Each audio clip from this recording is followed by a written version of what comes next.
Y vamos entonces a ver esto de ácido base y vamos a tenemos que revisar las definiciones que existen. De ácido base, por lo menos, hay 3 definiciones que son las que más se emplean y son las que más se enseñan, aunque si no me equivoco son 4 o 5, ¿ya?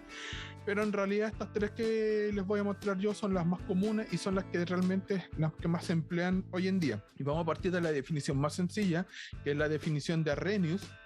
Y que Arrhenius lo único que dice es que cada sustancia ácida es aquella que puede generar o convertir iones de hidrógeno en solución acuosa o ion hidrógeno, o sea, contiene hidrógeno y produce ion hidrógeno, es decir, puede liberar iones de hidrógeno, y que la base es aquella especie que contiene en su conformación grupos de hidroxilo, ¿ya? Y cuando está en solución, por lo tanto, se disocia generando OH-, ¿sí? Uno de los puntos que tenemos que saber es que cuando ustedes hacen una reacción entre un ácido y una base, estos se neutralizan y esa reacción se conoce como reacción de neutralización. Y obviamente en el caso de que ustedes tienen como hay en solución iones de hidrógeno por un lado y iones de hidroxilo por el otro, lo que se forma de la neutralización es agua. Lamentablemente, como toda teoría, y Arrhenius siendo la primera que definía ácido base, tiene sus limitaciones, y la principal limitación de Arrhenius es que deja ciertas sustancias fuera en su definición de bases, no así en la de hidrógeno, o la de ácido, en donde, por ejemplo, todos sabemos que el amoníaco es una base, pero en su estructura no tiene iones de hidroxilo, no tiene iones de hidroxilo, y por lo tanto, según Arrhenius, no sería una base. Entonces, por lo tanto, no podemos explicar, o la definición nos queda corta para poder explicar por qué el amoníaco es una base en función de la definición de Arrhenius. Y por eso entonces aparece una nueva definición, que es la de Bronsted y Lowry, que aquí cambia un poco la perspectiva de cómo se define ácido y base. Ya ácido nuevamente se define como cualquier especie que dona un ion hidrógeno, es decir, mantiene lo mismo que dice Arrhenius, es más, y aquí dice todos los ácidos de Arrhenius son ácidos de Bronsted-Lowry, pero en la parte de la definición de la base es donde cambia y habla de que las bases son aquellas especies que pueden recibir iones de hidrógeno o protones, ¿ya? Que no es lo mismo, se libera del concepto de iones hidroxilo, y por lo tanto las bases de Bronsted no son todas bases de Arrhenius, sí, al revés, todas las bases de Arrhenius son bases de Bronsted, y por lo tanto, si yo tengo que recibir un átomo, tengo que tener algo para recibir este ion, en este caso el H+, y ¿qué es lo que tengo que tener? Un par de electrones que me permitan unir este átomo que va a llegar, o este catión que va a llegar hacia mí. Entonces ya hay una diferencia. Arrhenius, ácido, libera hidrógeno, base, libera OH- en solución. Bronsted dice que el ácido sigue liberando hidrógeno, pero la base es un aceptor de protones, y ahí está la primera diferencia. Y por lo tanto, con una definición mucho más amplia, podemos ir evolucionando dentro de los conceptos que aparecen dentro de ácido-base, aunque ustedes no lo crean. Ahora, desde el punto de vista de Bronsted y Lowry, tenemos que introducir ciertos conceptos que no aparecen antes en la definición de Arrhenius. Y por ejemplo, nosotros vamos a hablar acá vamos a definir que la reacción ácido-base es un proceso de transferencia de protones desde el punto de vista de Arrhenius. Fíjense bien que es que las reacciones ácido-base pueden ocurrir entre gases, en soluciones no acuosas y en mezclas heterogéneas, así como en soluciones acuosas, porque se expande la definición. Ahora, y aquí tenemos un ejemplo de una reacción ácido-base entre un ácido y una base. Fíjense bien, aquí aparece un concepto súper importante. En ambos casos tengo agua. En un lado tengo el ácido clorhídrico, que el ácido clorhídrico en solución se disocia completamente, es decir, ustedes lo van a encontrar como H+, más Cl-, ¿ya? Y por otro lado, como está en solución acuosa, tenemos que el agua tiene varios electrones para recibir algo más y se protona, ¿sí? Entonces tenemos esta reacción que se genera, el ion cloruro, y por el otro lado tenemos el ion hidrógeno. En el otro lado, y en este caso el agua actuó como base. Pero cuando tenemos el amoníaco en solución, fíjense bien que el amoníaco puede recibir un protón del agua y protonarse para generar el ion amonio, NH4+. Entonces en este caso el amoníaco es una base porque puede aceptar un protón, Y el agua ahora que dona un hidrógeno actúa como ácido, es decir que el agua, dependiendo de quién lo enfrente, es como se comporta. Ya, entonces dice, según esta definición, una reacción ácido-base ocurre incluso cuando un ácido o una base simplemente se disuelve en agua porque el agua actúa como aceptor o donante de protones. ¿Sí? Dice, el ácido dona un protón al agua y la base acepta un protón del agua. En este caso el agua, el ácido ha donado un H más y el NH3, la base, lo ha aceptado. Tengan en cuenta que el agua, eso es, anfibrótico, ¿ya? No es la única especie, pero la que nosotros más vamos a ver es el agua, porque prácticamente vamos a desarrollar casi todo el tema ácido-base en solución acuosa, ¿ya? También aparece dentro de la definición de Bronsted y Lowry una terminología que no aparece en ninguna de las otras definiciones, que es el que se habla del par ácido-base conjugado, ¿sí? Y en esta terminología vamos a tener que prestar atención a varias cosas. Primero, antes de hablar de lo que sale acá, fíjense bien, aparece una doble flecha que yo no había visto antes en las ecuaciones químicas, y eso significa entonces que tengo una reacción en sentido inverso y una reacción en sentido directa. ¿Ya? La reacción que procede hacia adelante en sentido directo es aquella que va de reactivos a productos, y la de inversa, obviamente, o la reacción reversa es la que va de productos a reactivos. Yo no sé si ustedes se acuerdan cuando hablamos de los electrolitos fuertes y débiles en las propiedades coligativas. Yo les dije que los electrolitos fuertes eran aquellos en que se disociaban completamente, y en un caso de un electrolito fuerte es el ácido clorhídrico. Y también les dije que habían ácidos orgánicos débiles, por ejemplo, el más sencillo es el ácido acético, el CH3OH, que es el que está contenido en el vinagre, se disocia parcialmente, es decir, que en solución acuosa él está generando o se está disociando, pero en muy poca cantidad, y por lo tanto aparece un equilibrio. Y estas especies son las que generan entonces este comportamiento con una doble flecha.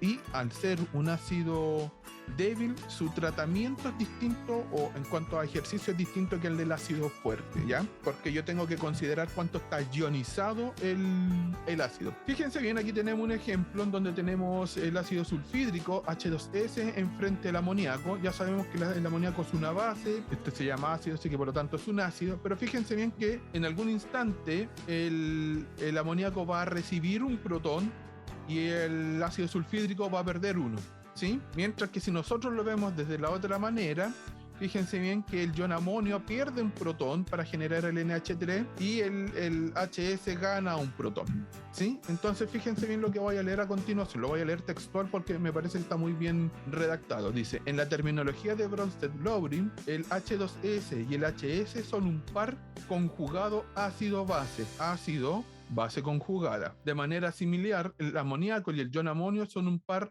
ácido-base conjugada. Ácido conjugado, base, ¿sí? Cada ácido tiene una base conjugada y cada base tiene un ácido conjugado. Para cualquier par ácido-base se puede resumir de la siguiente manera la tendencia. La base conjugada tiene un hidrógeno menos y una carga negativa más que el ácido. Vamos a este ejemplo. Aquí tenemos una base conjugada. ¿Tiene un hidrógeno menos? Claro que sí. ¿Tiene una carga negativa con respecto al ácido? Claro que sí. Por otra parte, el ácido conjugado tiene un hidrógeno más y una carga negativa menos que la base. Fíjense bien, tenemos el ácido conjugado, que es el que está acá, tiene un hidrógeno más, ¿sí? Y tiene una carga negativa menos, es positivo, es decir, perdió una carga negativa, ¿ya? Y aquí está lo mismo, bueno, y el agua, particularmente el agua, por eso el agua es vital en esta parte.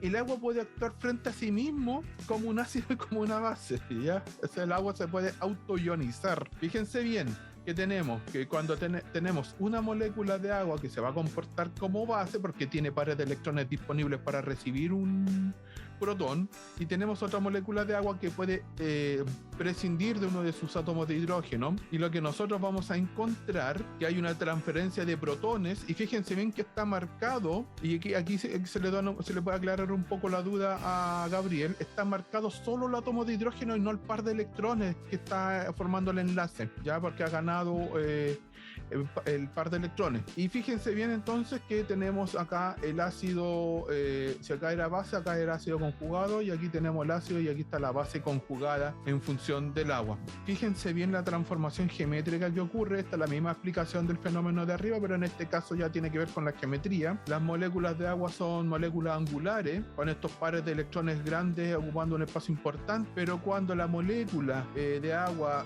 gana un hidrógeno, pasa a una disposición trigonal, pirámide trigonal, la otra molécula de agua va a pasar a una estructura lineal. Ya, por lo tanto, hay un efecto geométrico, que hay una parte geométrica, un fenómeno geométrico además que ocurre con esta reordenación atómica o de los átomos dentro de la reacción ácido-base o de autoionización del agua. Bueno, voy a seguir leyendo un poco acá. Dice: la autoionización del agua es una reacción ácido-base según la teoría de Bronsted-Lowry. Una molécula de agua puede actuar como ácido donando un protón y la otra como base, ¿sí? Y bueno, ya sabemos lo que ocurre. Pues la molécula que dona el hidrógeno o el protón se va a generar o se va a convertir en el ion hidroxilo y que va a ser la base conjugada respectiva, y la molécula de agua que acepta el protón se convierte en el ion hidrógeno, ¿sí? Recuerden que en la definición de Bronsted y Lowry, voy a volver un poco para atrás, a ver si es que me lo permite esto, ahí sí.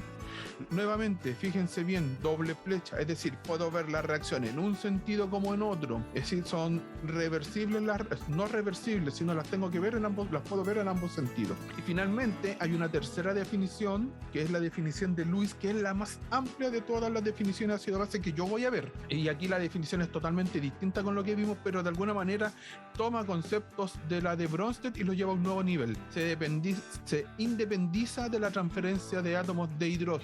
Esa es la diferencia con la de Bronsted y Lowry. Dice, la definición de Lewis dice que una base es cualquier especie que da un par de electrones para formar un enlace, y mientras que el ácido es cualquier especie que acepta un par de electrones para formar un enlace. No sé si se entiende bien, lo vamos a ver con un ejemplo. Dice, la definición de Lewis, como la definición de Bronsted, requiere que una base tenga un par de electrones para donar, por lo que no expande las clases de bases. Es decir, Bronsted y Lewis, las bases siguen siendo lo mismo. Donde cambia nuevamente es en el ácido. Dice, sin embargo, expande enormemente las clases de ácido. Y vamos a ver por qué. Dice, por lo tanto, el concepto de Lewis amplía radicalmente la idea de una reacción ácido-base. Y aquí vamos a hacer un resumen de todo lo que vimos. Para Arrhenius, era la formación de agua a partir de los iones H+ y OH-. Para Bronsted y Lowry era una transferencia de átomos o de protones de un ácido más fuerte a una base más fuerte para formar una base más débil y un ácido más débil. Y para Lewis es la donación y aceptación de pares de electrones para formar enlaces covalentes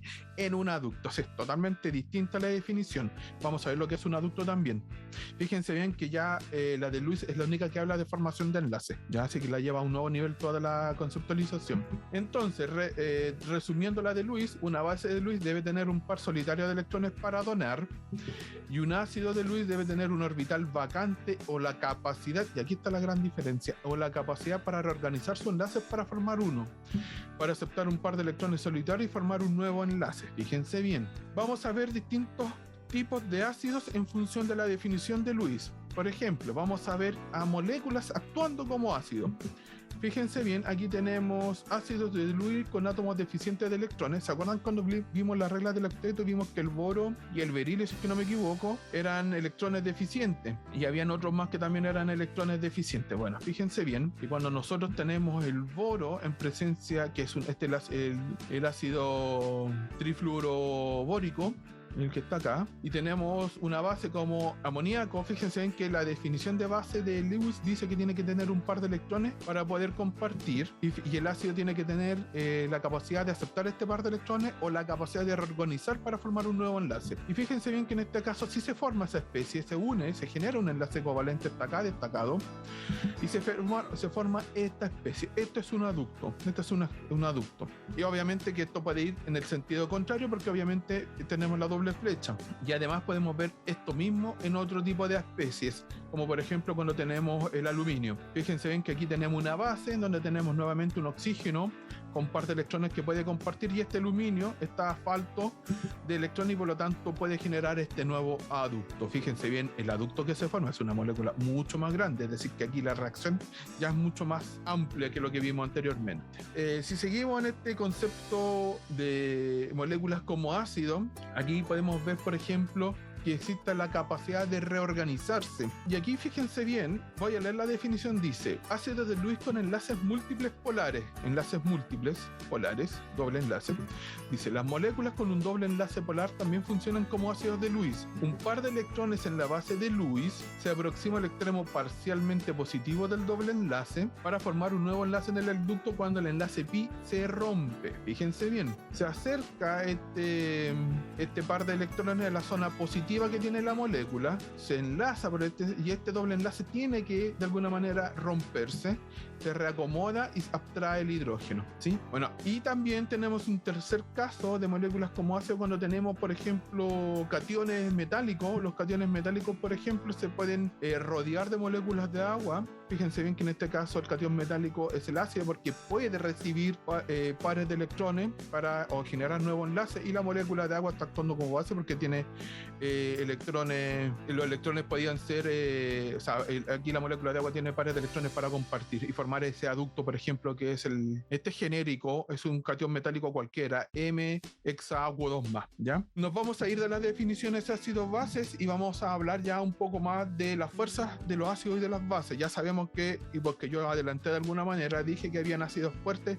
y bases fuertes, y también hay ácidos débiles y bases débiles. Entonces fíjense bien que yo les dije que aquellos que eran ácidos fuertes eran aquellas especies que se disocian totalmente en solución. Por ejemplo, el ácido clorhídrico es un ácido fuerte. El ácido sulfúrico, que si bien es un ácido diprótico porque tiene dos protones dentro de su estructura, el ácido sulfúrico que es H2SO4, solo el primer protón es ácido fuerte, el segundo protón es débil, ¿ya? Después tenemos que ver eso en algunos ejemplos. Entonces fíjense bien que tenemos como ácido fuerte el HClO4, el ácido clorhídrico, bromhídrico, clorhídrico, ácido nítrico, ¿sí? Fíjense bien, dice 100% ionizado en solución acuosa diluida. No hay moléculas de ácidos no ionizados, es decir, que nunca vamos a encontrar en solución la molécula de HCl, no existe. Y acá tenemos, obviamente, cómo van cambiando. Aquí partimos de base, pues tenemos base, agua, ion amonio, ácido cianhídrico, ácido acético, ácido fluorhídrico, hidróneo, etc. Y también podemos ver para el otro lado, que por ejemplo las bases que vamos a tener, por ejemplo, vamos a tener el NH2-, el hidroxilo, el amoníaco, el ion ciano, el acetato, el ion acetato, el fluoruro, el agua, el cloruro, el bromuro, el yoduro, etcétera. Entonces vamos a ir viendo que van en sentido contrario, ¿sí? A medida que el ácido es más fuerte, la base que se genera de él es débil. Pero si la base es muy fuerte, al revés, si el compuesto es básico, si el ácido es fuerte, la base que genera es débil. Claro, eso era, ¿ya? Y por el otro lado, si la base es fuerte, el ácido que tiene es débil, ¿sí? Porque lo estamos viendo desde el punto de vista de Bronsted y Lowry, del ácido base conjugado. Además, tenemos que ver algunos otros tópicos importantes, como es el producto iónico del agua, ¿ya? Y aquí ya me paro de frentón en la definición de Bronsted y Lowry. De aquí en adelante es todo Bronsted y Lowry, por si acaso. Y que nosotros vimos anteriormente que existía esta reacción, agua más agua, para formar ion hidrónio y ion hidroxilo. Pero cuando ustedes tienen esta solución, que esto es agua pura, obviamente, lo que nosotros encontramos que la concentración del ion hidrónio y del hidroxilo son constantes, y se genera entonces que al multiplicarlas nos dan una nueva constante, que es la constante del agua, KW, que ustedes la van a ver en su versión normal, sin la función P, que después la vamos a revisar, donde vamos a ver el pH, el pKa, el pKw, etcétera, con un valor de 1 por 10 elevado a la menos 14 a una temperatura de 25 grados Celsius, y la concentración de ambos iones, hidrónio e hidroxilo, es de 1 por 10 elevado a la menos 7. Variación de ellos implica algo. Vamos para allá. Por ejemplo, cuando la concentración del ion hidrónio es mayor a la del hidroxilo, y aquí están las definiciones, es decir, que la concentración de ion hidrónio es mayor a 1 por 10 elevado a la menos 7 y la de hidroxilo es menor a 1 por 10 elevado a la menos 7, la solución va a ser ácida. Cuando las concentraciones de ambos iones son iguales, es decir, la concentración de ion hidrónio y ion hidroxilo es 1 por 10 elevado a la menos 7, vamos a decir que la solución es neutra. Y al revés, cuando la concentración de ion hidronio es menor a 1 por 10 elevado a la menos 7 y la de hidroxilo es mayor a 1 por 10 elevado a la menos 7, vamos a decir que la solución es ácida. Lamentablemente, visualizar esto así es mucho más complejo que visualizarlo de otra forma. Y entonces vamos a introducir acá lo que se llama la función P, que es el menos logaritmo de algo. Y en este caso entonces vamos a introducir inmediatamente el pH y el pH, que nos permite saber mucho más fácil, o de manera mucho más fácil, cuando una solución es ácida o básica. Y el P, esta función P, yo la puedo aplicar con cualquier cosa. Y por ejemplo, en el caso anterior vimos que la constante del agua era 1 por 10 elevado a menos 14. Cuando yo calculo el pKw, que es el menos logaritmo de este valor, simplemente ahora el pKw es igual a 14. ¿Qué consecuencia tiene esto?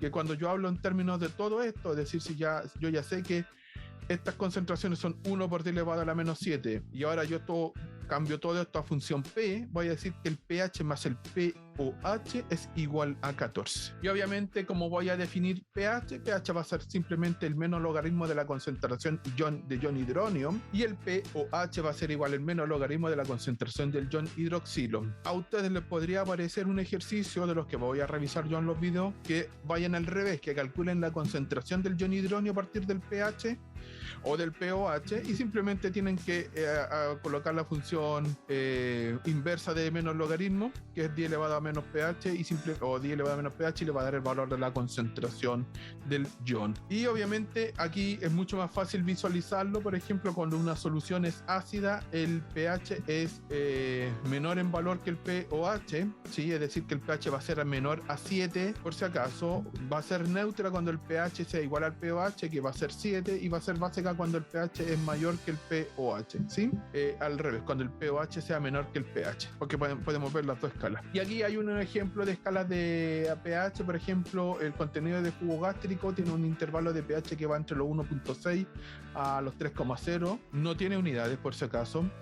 Aquí pueden ver, por ejemplo, que las bebidas carbonatadas, llámese Coca-Cola o estas bebidas de fantasía, ustedes van a encontrar que el intervalo de pH va de 2 a 4, el jugo de limón va de 2.2 a 2.4, el vinagre va de 2.4 a 3.4, jitomate, es decir, el tomate va de 4 a 4.4, la cerveza, para aquellos que pregunten, va de 4 a 5, la orina humana va de 4.8 a 8.4, y obviamente que este gran rango en cambio de pH puede indicar una condición en su cuerpo. La leche de vaca va de 6.3 a 6.6, la saliva humana va de 6.5 a 7.5, también obviamente depende de la dieta que usted consuma. El plasma sanguíneo humano en promedio es 7.4, la clara de huevo va en 7.6 a 8, las leches de magnesia o estas leches o estos antiácidos van en 10.5, y el amoníaco casero, que es el limpiador que uno utiliza, va entre 11 y 12. Y aquí hay otra escala mucho más bonita, si ustedes pueden ver. A veces uno habla de ácido y el contrario es alcalino, por si acaso, es exactamente lo mismo. Es decir, cuando yo tengo un agua alcalina, estoy hablando de un agua que es básica, más bien básica. Así como yo acabo de ver, podemos ver la fuerza de los ácidos en función del pH o del pOH, o clasificar una solución en función del pH de la solución. Yo también puedo hablar de cuando los ácidos son débiles y se ionizan. ¿Se acuerdan que les dije que los ácidos se ionizaban, los que son débiles? No todos, pero se ionizan. O sea, no todos los ácidos son débiles, eso era por si acaso. Y tanto ácidos y bases débiles se ionizan y se genera este equilibrio.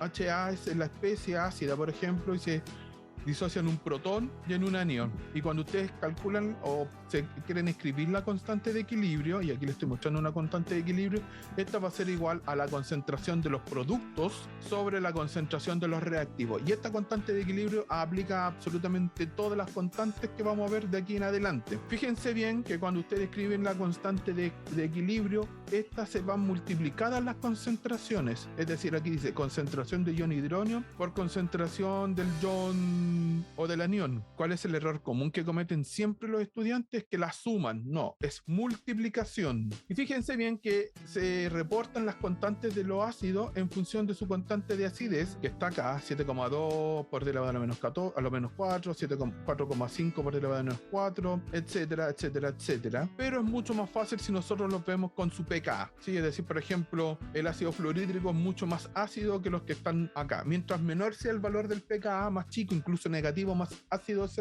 o más fuerte es el ácido.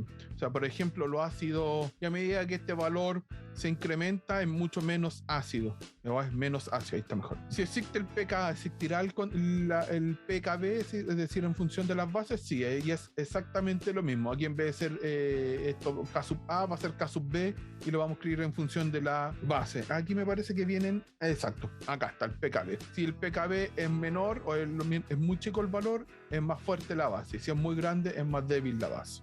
Y además se puede determinar el porcentaje de ionización del ácido de la base. Esto es súper importante porque permite hacer cálculos. Entonces dice, entre más débil un ácido, menor es su valor de constante de acidez y más grande es su valor de pKa. De manera similar, entre más débil es una base, menor es su valor de K sub B y más grande es su valor de Kb y más grande es su valor de pKb. ¿Y cómo vamos a determinar nosotros simplemente el porcentaje de ionización? Simplemente cuando veamos ejercicio, esto se aplica mucho más en ejercicio, vamos a poder determinarlo en función de la concentración inicial del ácido por la concentración que vamos a determinar del ácido ionizado por 100, es un porcentaje común y corriente. Y acá vienen una serie de ácidos o ácidos que se llaman polipróticos. ¿Y cuáles son los ácidos polipróticos? Son aquellos ácidos que en su composición tienen más de un hidrógeno lábil. Lábil significa que ese hidrógeno se puede ir de su estructura, ¿ya? Que se puede donar. Y por ejemplo aquí tenemos el ácido fosfórico, que tiene 3 hidrógenos y por lo tanto tiene cada uno una constante de acidez. Ahora, fíjense bien que el primero es bastante ácido, el segundo medianamente ácido y el último ya es debiluchísimo porque ya tiene una constante muy, muy pequeña. Ahora, ¿esto implica que yo puedo hacer cálculos con esto? Sí, y puedo ir considerando las distintas constantes de acidez.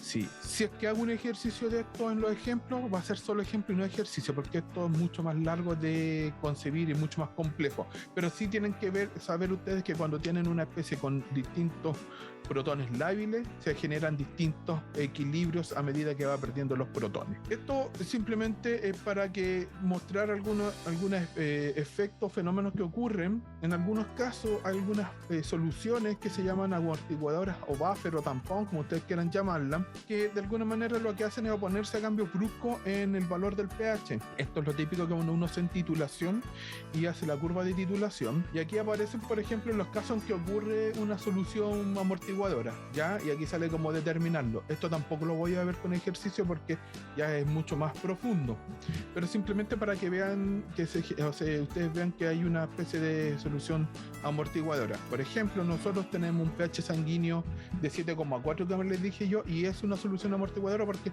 no cambia mucho el valor o se resiste a cambios fuertes del pH. Imagínense que la sangre cambiara de pH súper rápido, tendríamos problemas. Hay condiciones médicas que obviamente alteran el valor del pH, pero no es tanto que usted va a tener un pH 5, porque si no tendría una malfunción más o menos horrible. Pero es bueno saber que nosotros tenemos un tampón o solución amortiguadora. Y esto también es cultura general. Yo no sé si ustedes alguna vez tuvieron clases de química en el colegio y vieron que existen unos colorantes o algunas sustancias que permiten saber cuando algo es ácido o es básico. Por ejemplo, el más común es la fenolftaleína, que cuando está en un pH bajo 8 es de color... Es incolora, y cuando está pH sobre 8 es de un violeta bien bonito. Entonces te dice, esto es básico porque es violeta, y si está incoloro es ácido. Ya, esos se llaman indicadores ácido-base y no son nada más y nada menos que son ácidos débiles orgánicos. Y aquí están todos los que existen y los distintos tonos y rangos en que sirven. Por ejemplo, está el violeta de metilo, el azul de timol, el naranja de metilo, está el verde de bromocresol, está el rojo el rojo de metilo, el rojo de clorofenol, el azul de bromotimol, el rojo fenol, la fenolftaleína, la timolftaleína y el amarillo alizarino. Y aquí están los distintos colores. Fíjense, el azul de timol es interesante porque fíjense bien que tiene dos rangos. Cuando va de 1 a 2,5 pasa de rojo a amarillo, y cuando está en el otro extremo, cuando está básico, cuando está entre 8 y 9,5 pasa de amarillo a azul. Bien encachado, ese es bien difuso. Y aquí están todos. Hay un indicador que se llama universal que cubre todos los rangos, y hay uno que cubre todos los rangos.